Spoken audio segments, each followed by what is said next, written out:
A ver si se perdió la primera parte, pues qué lástima, yo no sé. Bueno, a ver, porque la próxima vez tratamos con una cuestión de transmisión en vivo que hay ahí en YouTube. Bueno, en fin, ahora se me fue la cosa, se me fue el hilo de lo que iba diciendo con este tema. Bueno, aunque Melquisedec, pues entonces, rey, sacerdote y rey de Salem. Eso responde a la pregunta de Samuel. ¿Alguien más?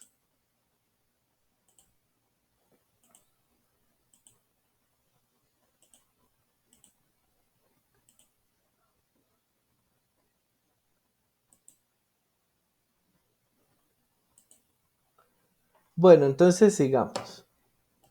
Entremos ya al Pangelingua para que nos dé tiempo de leerlo, comentarlo y comentar lo que leímos de Santo Tomás.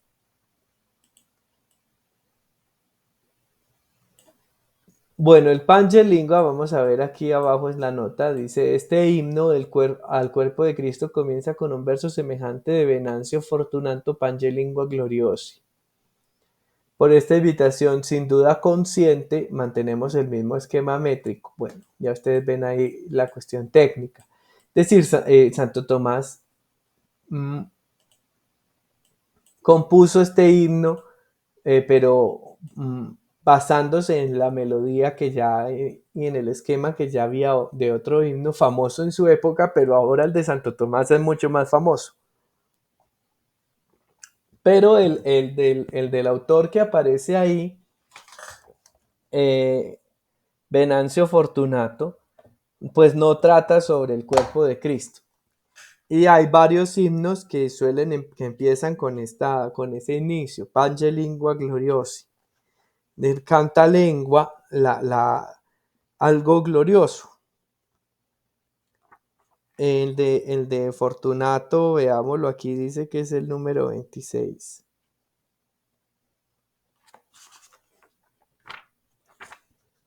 Es muy antiguo,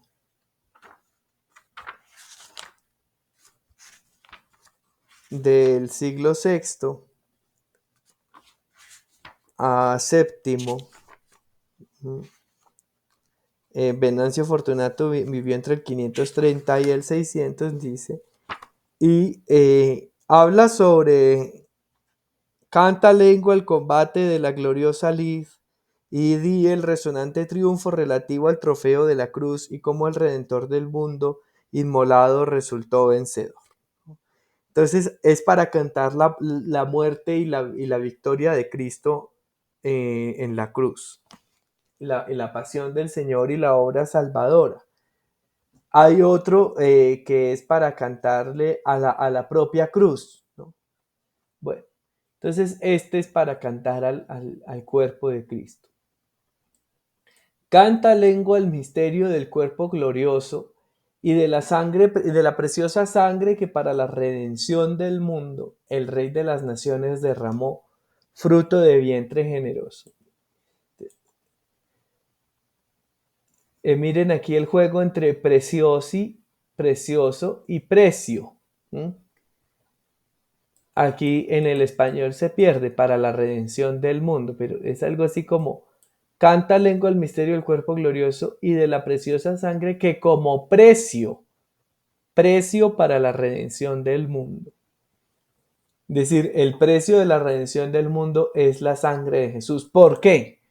¿Por qué el precio de la redención del mundo es la sangre de Jesús? ¿Mm? Eh, San Anselmo de Canterbury, que precede a Santo Tomás en no 200 años, en menos de 200, es anterior a unos 150 años o algo así a Santo Tomás, es del siglo XI, discípulo de San Lanfranco, del que hablábamos la sesión pasada. Tiene un escrito que se llama Cur Deus Homo, porque Dios se hizo hombre. y dice que pues Dios se hizo hombre para este momento, que es para la entrega de su vida en la cruz, para morir en la cruz por el ser humano. ¿Y por qué? Sí, esto es así, pero ¿por qué? Pues dice San Anselmo que es porque la deuda que el hombre contrajo con Dios por el pecado original era tan grande que solo la podía pagar el mismo Dios sacrificándose el Hijo al Padre.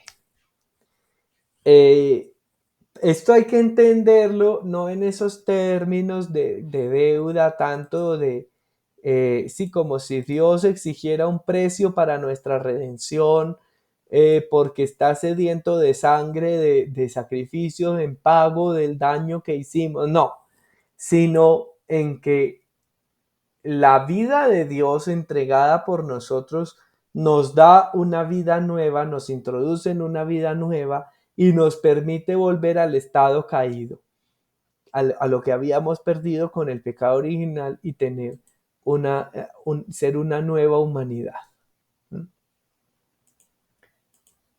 Eh, Sigamos.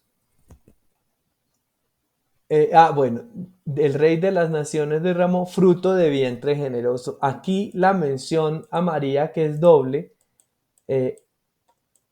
Esto porque se me puso azul. La mención a María, que es doble, la voy a comentar aquí ahorita. Dado nos fue y por nosotros nació de Virgen Inmaculada. Entonces aquí está la doble mención a María. El vientre generoso, la Virgen Inmaculada, que por medio de la cual nos fue dado y nos nació este Rey Salvador. ¿Por qué es tan importante aquí esta doble mención a la Virgen María?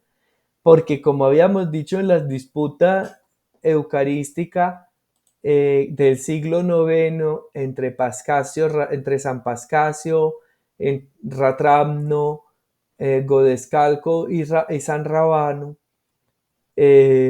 algunos decían que el cuerpo de Cristo que se ofrece en la Eucaristía no es el que se engendró en el vientre de la Virgen María, sino un cuerpo glorioso, místico, nuevo, o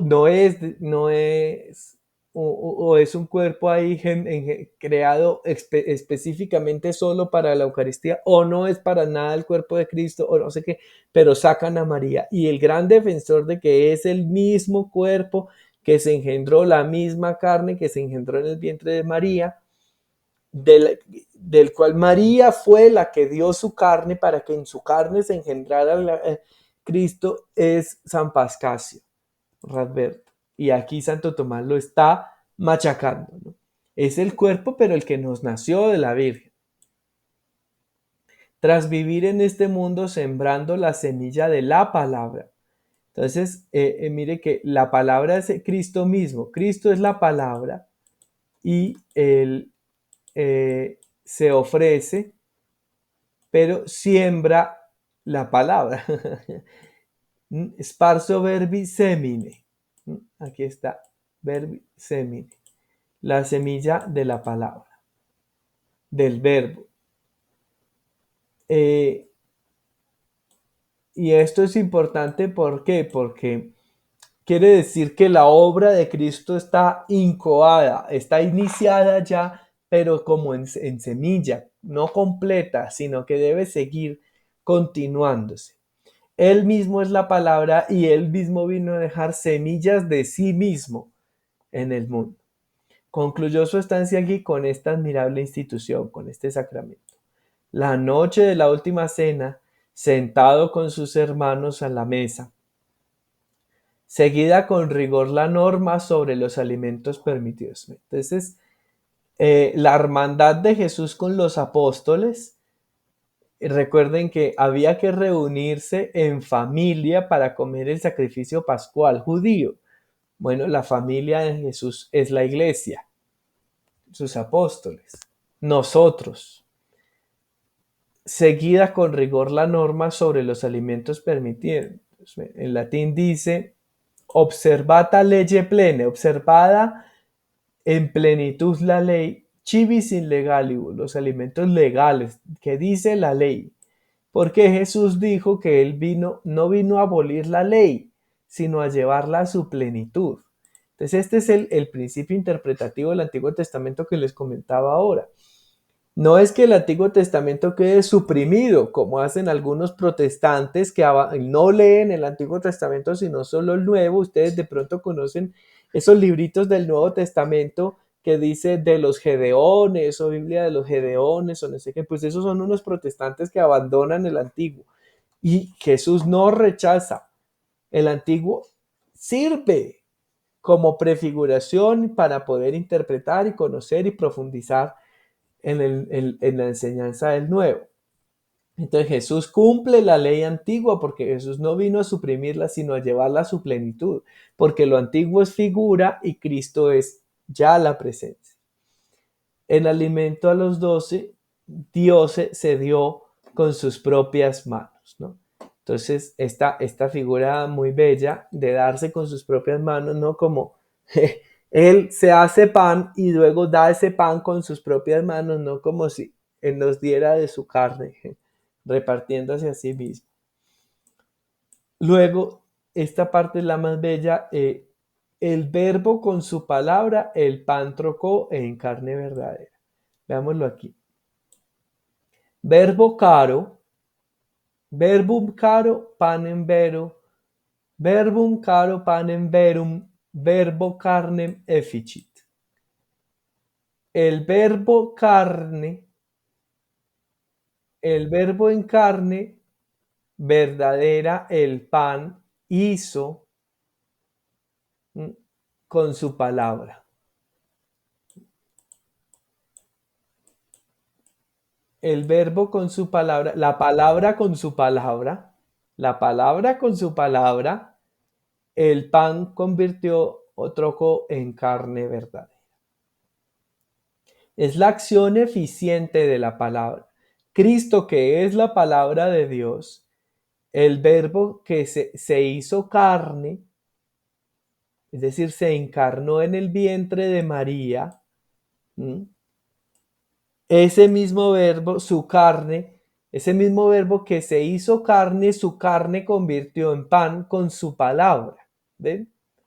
Con su palabra se hizo carne en María, porque el ángel del Señor anunció a María. ¿Y quién es el ángel del Señor? El ángel del Señor es la misma presencia de Dios. Con su palabra anunció a María: vas a ser la madre del Salvador, ¿cierto? Vas a engendrar un hijo y ese hijo será el hijo de Dios y esto. Y después al final María dice: hágase en mí según tu palabra. La palabra, por la aceptación de María, por María, el consciente o el consentimiento de María, la palabra genera en María la carne de la palabra misma. La palabra se encarna en María por la palabra. Y luego ahora por la palabra decir: este es mi cuerpo, convierte el pan en su carne o se convierte en el pan. ¿Sí ven? Es la acción eficiente de la palabra que convirtió al verbo en carne y al pan en esa carne verdadera y el vino en sangre de Cristo. Si comprenderlo no pueden los sentidos, ¿sí? Vamos a ver el latín. Et si sensus deficit ad firmandum cor sincerum, para dar firmeza a un corazón sincero, a un corazón verdadero, a un corazón genuino, bueno, solo la fe es suficiente. Sola fide sufficit. Si comprenderlo no pueden los sentidos, para convencer, pero es para darle firmeza en la fe. A un corazón sincero, la fe sola resulta suficiente. Entonces ahí vemos la idea que ya estaba en el adoro te devote, ¿no? Visus tactus gustus, la vista, el tacto, el gusto, sobre ti fallan, pero por la escucha sola, se da utitus solo toto creditur, todo lo creo. Fe, es que la fe es escucha, ob audire, obediencia. Adoremos pues postrados a tan grande sacramento, que la antigua disciplina, aquí no es anticum documentum, aquí lo traducen como disciplina. El antiguo rito, la antigua norma, la antigua ley ritual, deje paso al nuevo rito, ¿no? Porque es que el antiguo era la figura y este es el verdadero. Sirvan la fe de complemento a la flaqueza, a la debilidad de los sentidos, repitiendo la idea que ya está aquí, ¿no? Machacándola. Y una alusión a la Santísima Trinidad, porque todos los himnos deben terminar así. Al Padre y al Hijo, gloria e himnos de gozo, salud, honor, poder también y gratitud. Y a quien de ambos procede, alabanza similar. Porque la Eucaristía Eucaristía significa acción de gracia, ¿no? Es decir, gracia es regalo, ¿no? Un regalo, un don, algo que se nos da. Dios nos da su gracia por la Eucaristía y nosotros le debemos, por lo tanto, honor y todo esto, ¿no? Gratitud. Y a quien de ambos procede el Espíritu Santo. Alabanza similar. ¿Bien? Bueno, entonces, ¿qué nos dice para interpretar esto? ¿Qué nos dice lo que leímos de la cuestión 73 de la Suma Teológica? Ahí tenemos varios elementos muy llamativos. Primero, sobre la sacramentalidad de la Eucaristía, es decir, la Eucaristía es sacramento. Entonces ustedes vieron que decía que Santo Tomás siempre pone esto que se llama el videtur, parece que, y ese parece es lo contrario a lo que de verdad él va a tratar de mostrar, ¿no? Es la tesis opuesta y pone unos argumentos para sostener esa tesis. Entonces la primera tesis es que la Eucaristía no es un sacramento. ¿Y por qué? Que porque el sacramento es eficaz para producir un efecto. Todo sacramento debe producir un efecto. El latín dice res, un decir cosa, pero también la res tiene sentido de propiedad. Todo sacramento tiene una propiedad, unas propiedades que se nos comunican. Y dice que se ordena la perfección, pero también la confirmación se ordena a la perfección y que por lo tanto no son necesarios dos para la perfección. Pero la respuesta está en que hay dos modos de perfección. Una se da es intrínseca a cada ser se perfecciona, cada ser tiene unas potencias internas incoadas ahí como puestas como una semilla que se desarrollan. Y si se desarrollan, entonces el ser se perfecciona. Entonces tenemos la semilla, que tú la plantas en la tierra y las semillas ya tienen en sí lo necesario para desarrollarse y que salga el árbol, ¿cierto?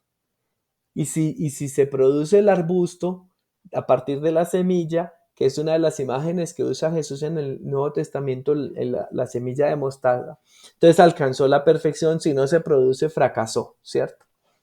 Entonces, pero esa es la potencia intrínseca, pero además de la intrínseca, para alcanzar la perfección son necesarias unas cosas externas. Ahí está de nuevo la semilla. La semilla no alcanza su perfección de convertirse en arbusto si no recibe los nutrientes necesarios de la tierra, ¿no? Por eso hay que sembrarla en la tierra, taparla, echarle agua y abono. Y entonces se nutre y eso es lo que le permite alcanzar su perfección. Entonces, por lo tanto, para perfeccionarse hay dos cosas, las potencias intrínsecas y la nutrición, y esos son los dos sacramentos. La confirmación lo que es el crecimiento en la fe y la Eucaristía, la nutrición que necesitamos para crecer, para alcanzar la perfección espiritual. Luego, los sacramentos tienen una parte visible y una parte no, invisible, que es la de los efectos, ¿cierto? Entonces, ahí Santo Tomás usa la palabra especies, no formas, sino especies. La especie es visible del pan y el vino. pero dice que esas especies no hacen el cuerpo de Cristo, sino que el que es el efecto sacramental y causa de la gracia, lo que nos da el efecto del sacramento de la Eucaristía es la presencia de Cristo sacramentalmente y esa presencia es causa de gracia santificadora y salvadora para nosotros. Pero también el cuerpo místico que compone toda la iglesia al comulgar. Entonces, las especies de pan y vino no hacen el cuerpo de Cristo, sino la virtud misma del cuerpo de Cristo hace que el pan y el vino pasen a ser una nueva realidad. Ahora bien, todo sacramento está compuesto de una materia y una forma, ¿no? Ya habíamos dicho que esta es la influencia de la filosofía de Aristóteles. Todo cuanto existe, todo el ser que existe en la realidad está compuesto de materia y forma. Los sacramentos también tienen materia y forma. La materia de los sacramentos es el pan y el vino, pero no el pan y el vino ya, sino transfigurados en el cuerpo y la sangre de Cristo. Y la forma son las palabras de la consagración que dice el sacerdote, ¿no? Repitiendo las que usó Jesús, ¿no? Porque la noche que iba a ser entregado, tomó el pan, lo partió, levantó sus ojos hacia ti en acción de gracias, lo partió y lo dio a sus discípulos diciendo, tomad y comed, esto es mi cuerpo, que será entregado por vosotros.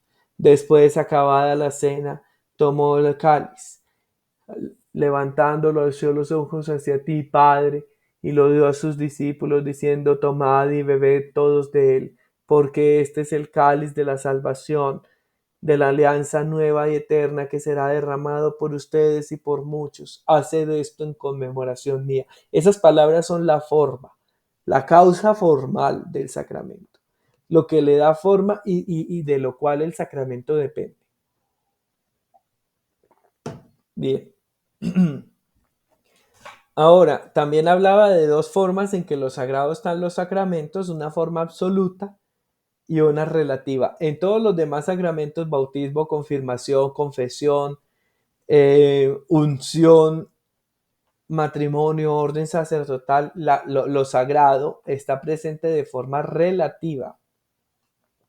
¿Por qué? Porque por esos sacramentos Dios nos santifica, nos perdona, bueno, pero en la Eucaristía está presente de forma absoluta, por eso es el mayor de los sacramentos, porque está Cristo mismo.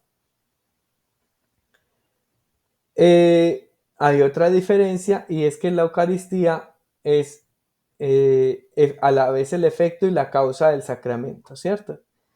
De la gracia que está en la materia, la gracia de la Eucaristía que se nos da está en la materia, en el cuerpo y la sangre de Cristo, en el cual el pan y el vino se transubstanciaron, pero también en el creyente que lo recibe.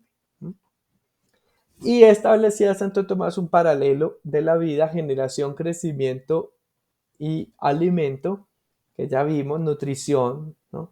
La generación de la vida del nacimiento, sacramentalmente es el bautismo, el crecimiento de la confirmación y el alimento con el cual uno sostiene y mantiene la vida.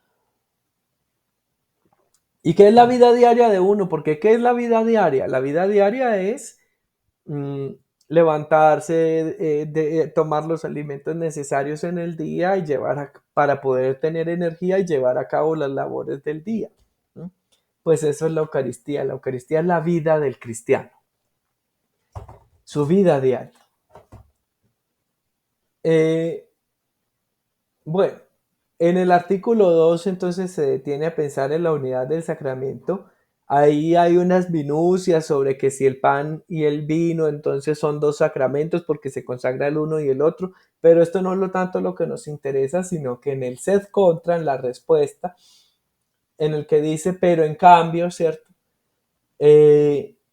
Dice que el cuerpo, que cita a San Pablo diciendo que en un solo pan nosotros por comer de un solo pan nos constituimos todos partícipes de un solo cuerpo.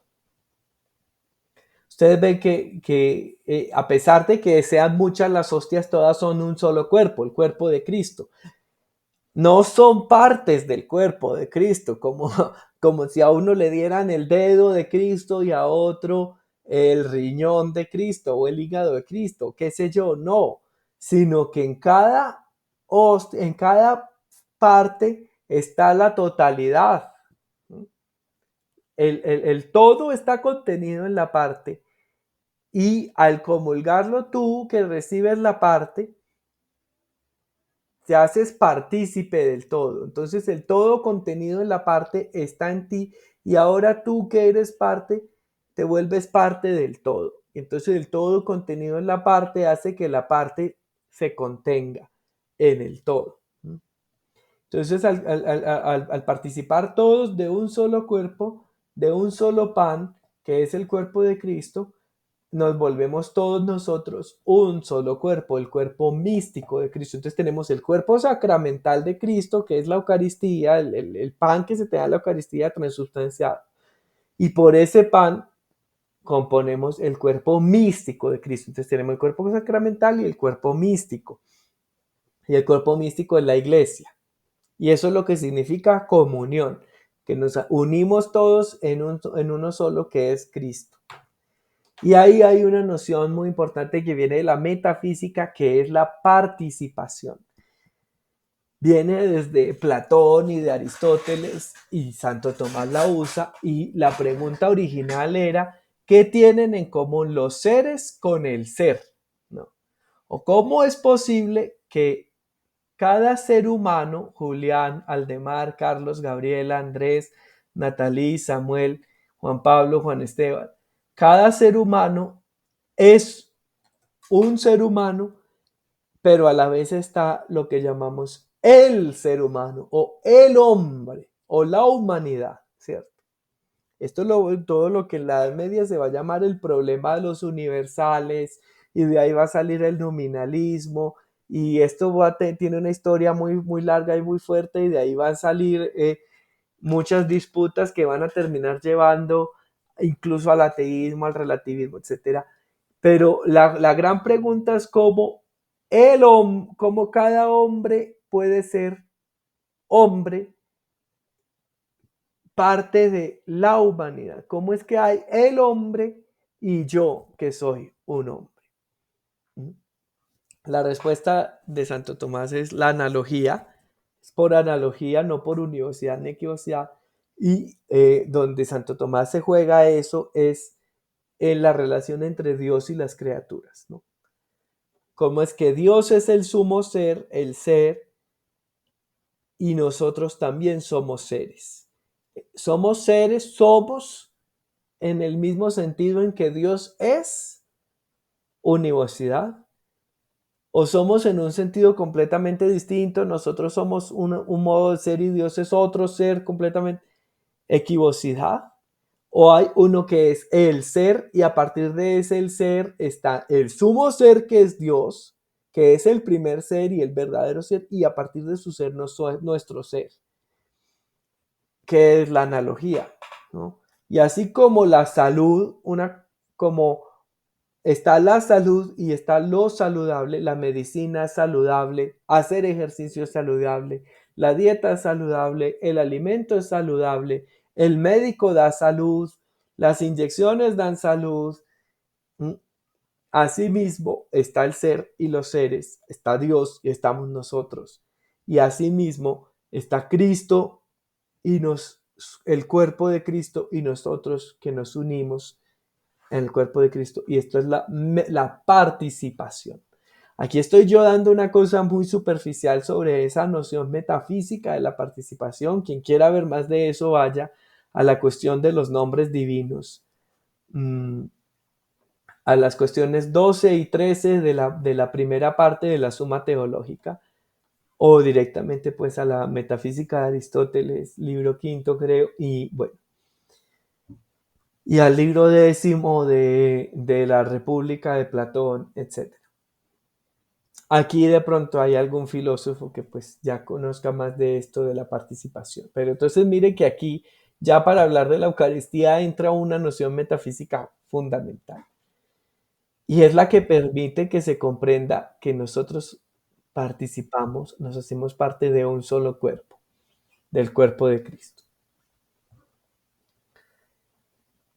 Porque la unidad, el uno, se dice también de lo perfecto, de lo acabado, lo que está terminado. Y así como un solo cuerpo tiene muchos miembros, pues nosotros somos muchos miembros de un solo cuerpo que comulgamos. Eso entonces lleva a la pregunta de si es necesaria para la salvación la Eucaristía. Y va a decir Tomás que para responder eso que hay que distinguir entre el sacramento y su efecto. El efecto es, como dijimos, la unidad del cuerpo místico. Pero dice que para eso basta el deseo. Y esto es algo muy bello. Basta el deseo de unirse a Cristo. Había una mística en el siglo pasado, se llamaba mística atea, Simone Weil. Tiene un texto que se llama, bueno, le escribió una carta a un monje dominico y esa carta se publicó como libro y se llama Carta a un religioso. Yo, por cierto, lo tengo por ahí. Bueno. Y ahí ella dice que ella viendo la Eucaristía sabe en lo más hondo de su ser que ella es cristiana y que tiene que ser cristiana. Pero que hay cosas que dice la iglesia y que salen en el catecismo de esa época, que ya no es el de ahora, y bueno, que le generan mucho conflicto y que ella no puede, y que necesita saber si ella con sus dudas cabe en la iglesia.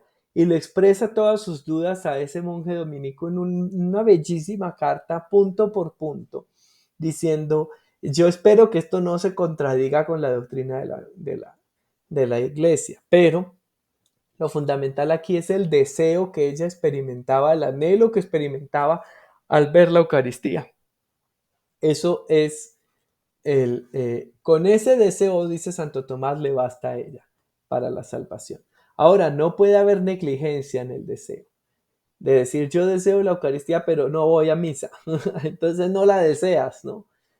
Ella lo que tenía era un obstáculo moral que tenía que vencer y contra el que luchó mucho. No solo escribe esa carta, escribe muchas más. Hay unas que se recogen en otro libro muy bello que se llama A la espera de Dios. Y ella medita sobre eso y lucha y ora y se une a Dios y demás, pero muere antes de poderse bautizar. Pero ya lo deseaba, ese deseo la lleva a la salvación. Eso es lo que dice aquí Santo Tomás. Y por lo tanto, el sacramento de la Eucaristía es necesario para la salvación, sí, pero no el mismo, sino el deseo, el efecto que produce. No el deseo, perdón, el efecto que produce. ¿Cuál efecto? Pues el efecto de unirnos con Cristo y con la iglesia. Pero ese efecto se entrega ya si alguien tiene el deseo genuino de hacerlo. Ni siquiera el deseo de comulgar, el deseo de ir a misa, sino el deseo de unirse a Dios, ¿ven? Y por esto se puede expandir y uno puede pensar por decir cualquier cosa, un monje budista que nunca supo de Cristo, pero que deseaba la iluminación, pues ya recibió el efecto de la Eucaristía. Porque la Eucaristía es la consumación de la vida espiritual a la cual la vida espiritual se ordena. Yo se los dije, la Eucaristía es la vida del cristiano, ¿no? Bueno, si alguien vive la vida espiritual de modo consumado, pues ya está viviendo Eucaristía. Pero entonces, ¿para qué el sacramento? Pues porque ahí está de un modo pleno y real y porque es una ayuda magnífica y gloriosa y eficiente en la cual pues lo vives y lo sientes y porque la unidad del alma y del cuerpo es tal que el alma unida al cuerpo en el estado de la vida presente necesita también de los estímulos corpóreos. Entonces tú ir a ver los símbolos del pan, los signos del pan y del vino, te facilitan entender que ahí está presente Jesús, que ahí está el cuerpo y la sangre de Cristo, porque como dice Santo Tomás, el segundo argumento a favor del videtur del artículo 2 de la cuestión 73, el signo es el género del sacramento. Bien, entonces, sacramento, cuerpo místico, pero hay una distinción muy importante que hace en la respuesta al segundo argumento del videtur en la cuestión 73, artículo 3, citando a San Agustín: no asimilamos, no somos nosotros los que asimilamos a Cristo en nosotros, sino que Él nos hace parte de su ser, ¿no? Cuando te comes una pera, ahí es verdad aquel dicho de eres lo que comes.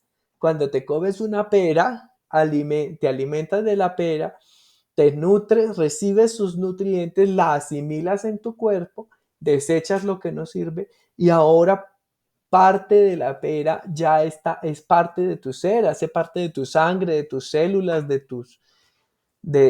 lo que sea, ¿cierto? En cambio, al recibir a Cristo, no es que Cristo haga parte de tu cuerpo, sino que tú ahora haces parte de Cristo. Será la inversión. ¿Se acuerdan? Yo les dije que era clave este asunto de la inversión que hace Cristo con los sacramentos, ¿no? Entonces, no es que Cristo haga parte de tu cuerpo, sino que ahora tú haces parte del cuerpo de Cristo al haber sido alimentado con su cuerpo. Y se nos dice que, que es sacramento de la pasión, ¿no? Que une a la pasión, nos perfecciona porque nos une a la pasión de Cristo paciente, ¿no? Yo ya había comentado la sesión pasada que por esto lo del memorial que ustedes ven ahí en el oficio, hace de esto en conmemoración, en recuerdo mío, ¿eh? Esto del memorial y que está en el Pange Lingua es que vuelve a vivirse la pasión de Cristo ahí en la Eucaristía. Cristo se vuelve a entregar por ti porque es que se abaja de su divinidad para hacerse simple pan y vino a tus sentidos, para que tú lo recibas en su cuerpo y su sangre, sacrificados por ti en la cruz para asimilarte a ti en la vida divina.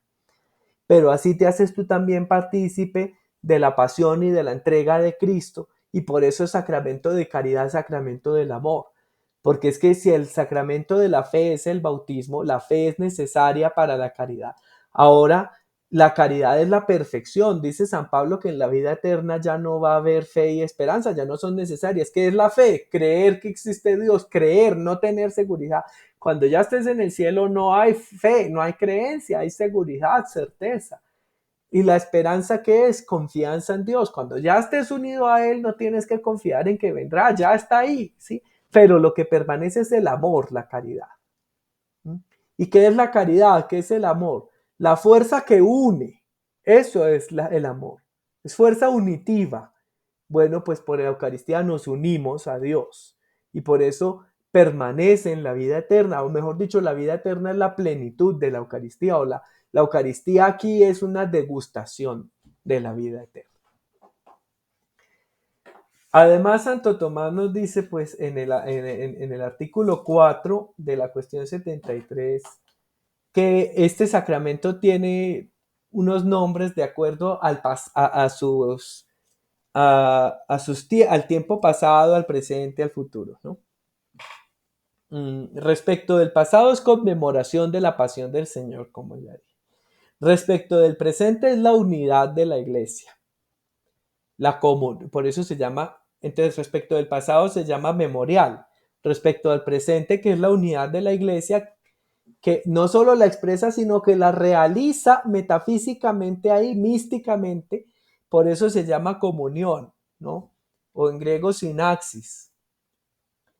Y respecto del futuro, y les dije que esto era una nota clave del oficio del Corpus Christi, y es una nota clave por la que Santo Tomás se distingue de sus contemporáneos, que es la referencia escatológica a la vida eterna, ¿no? Respecto del futuro, es viático, ¿no? Viático, es decir, el alimento para el viaje, para poder llegar al destino final, que es unirnos a Dios, a la visión de Dios. La gracia de la vida eterna. Eucaristía, Eucaristía. El nombre Eucaristía, buena gracia, la gracia de Dios que nos lleva a la vida eterna. Entonces, viático y Eucaristía. Y así se va a referir Santo Tomás a la Eucaristía en el momento de su muerte. Te recibo a ti, viático de mi amor. Por ti estudié, hice vigilias, trabajé, envejecí y oré. Viático de mi amor, la Eucaristía. El alimento para el viaje a la vida eterna. Finalmente se llama en griego metalepsis, dice, aquí estoy leyéndolo, que quiere decir asunción, porque en frase del Damasceno, por él asumimos la deidad del Hijo. ¿Sí? El Hijo nos asume en su ser y por asumirnos él en su ser, nosotros asumimos la divinidad. Nuestro Dios, eso lo vamos a ver mejor en la siguiente sesión. Bien. Y luego termina los últimos artículos, el artículo 5, la conveniencia de la institución del sacramento de la Eucaristía, pues fue conveniente para salvarnos, para que Cristo tenía que entregarse en la cruz y convenía que tuviéramos el memorial de su pasión, porque fue conveniente para que preserváramos algo con que relacionarnos con él, un memorial. Como de un ser querido, preservamos una imagen. Ahí tienen una imagen de Santo Tomás que tengo yo aquí en mi cuarto. Y hay un pasaje clave de esto, que es el de los discípulos de Maús al final del Evangelio según San Lucas, que es, todo el pasaje es una Eucaristía.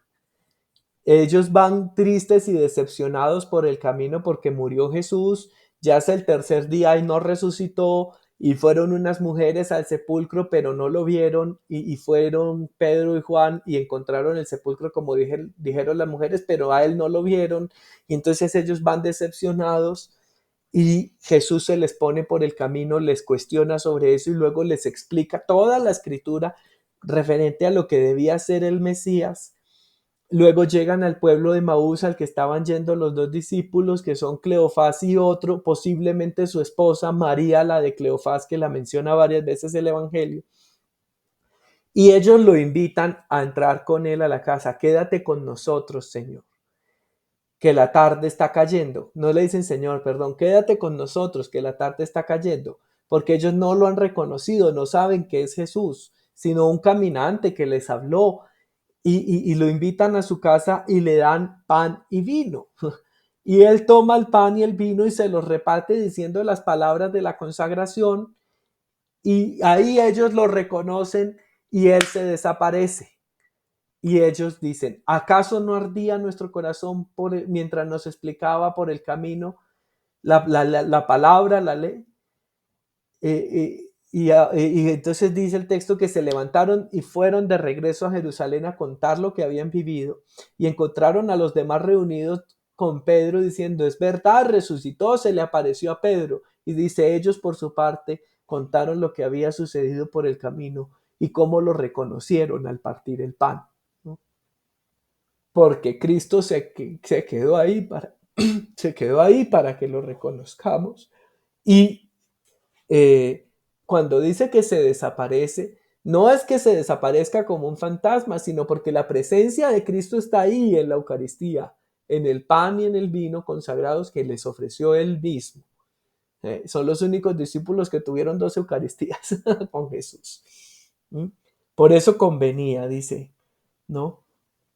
Y para llevar a la plenitud lo que aparecía en el Antiguo Testamento del Cordero, y para dejar grabado, dice, esto es muy hermoso finalmente, porque lo último que se habla, sobre todo al despedirse de los amigos, se graba más en la memoria.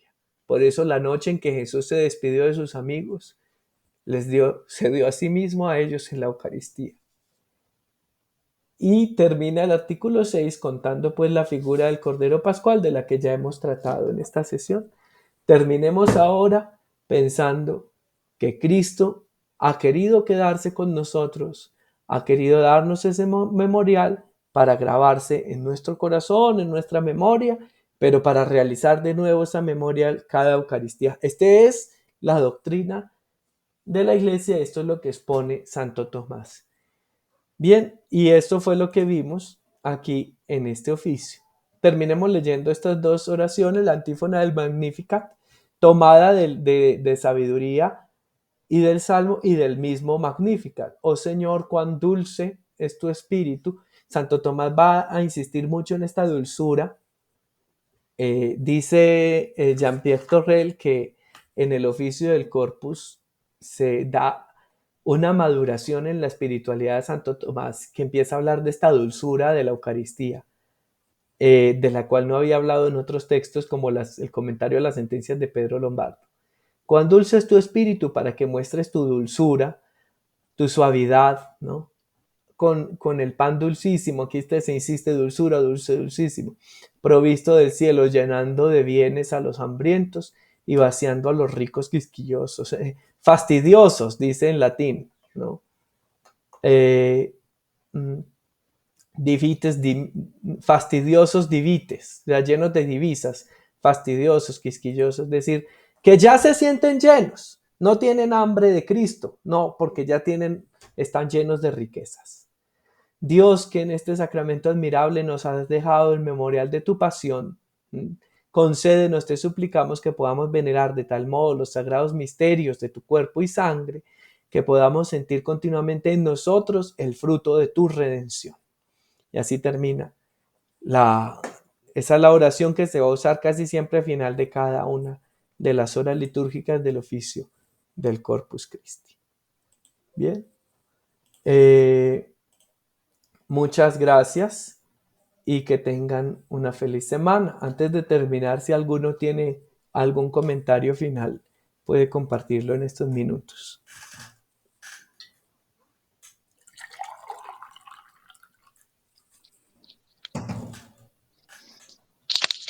Buenas noches. Buenas noches, Aldemar. Bueno, sí, yo quería llamar la atención en algo pues que he reflexionado en esto, en la lectura y en algunos de los comentarios que se han hecho, y es, hay varios principios que yo creo que son muy valiosos desde siempre, pero sobre todo en estos momentos. Y es la esperanza que hay con la comunión, porque en la comunión, en esa unión con el cuerpo, con el espíritu, que nos llama precisamente hacia una vida nueva, a una transformación permanente, yo pienso que ahí se hace realidad la metafísica del ser, ¿no? Que es la potencialidad de lo que siempre podemos llegar a ser. O sea, lo virtuoso que podemos llegar a ser a través de la comunión. Y en la comunión también es esa raíz común que es la comunidad, que yo creo que es la parte fundamental de la cristiandad, de lo católico. Y yo creo que que es el barco que puede salvar nuestros tiempos, estos tiempos individualistas, cada vez más aislados. Yo creo que este es un buen momento para rescatar. Yo creo que si lográramos que toda la comunidad, todas las personas lográramos pensar, lográramos reflexionar sobre lo que hay detrás en la Eucaristía, en la comunión, en la comunidad, en la vida nueva, yo creo que lograríamos mucho. Eso quería decir. Gracias. Muchas gracias, Aldemar. Sí, aquí claro que teníamos un interés como más mm, mm, cultural, académico, de conocer el oficio del Corpus, pero por supuesto esto nos toca espiritualmente y también en toma de nuestra iglesia. Bueno, entonces así terminamos nuestra sesión. Muchas gracias y nos vemos el próximo martes.